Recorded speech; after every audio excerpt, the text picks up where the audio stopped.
Блажен муж и жена, иде на совет нечестивый, и на пути грешных не ста, и на седалище губителей не съеде.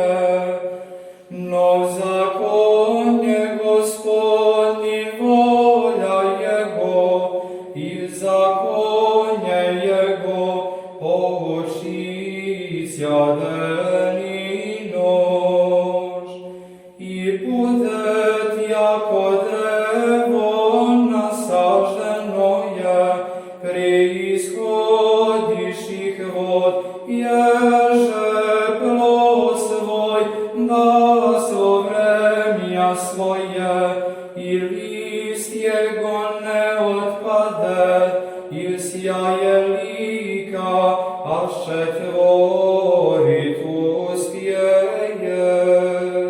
Не тако нечестивый, не тако, но яко прах его же возметает ветер от лица земли.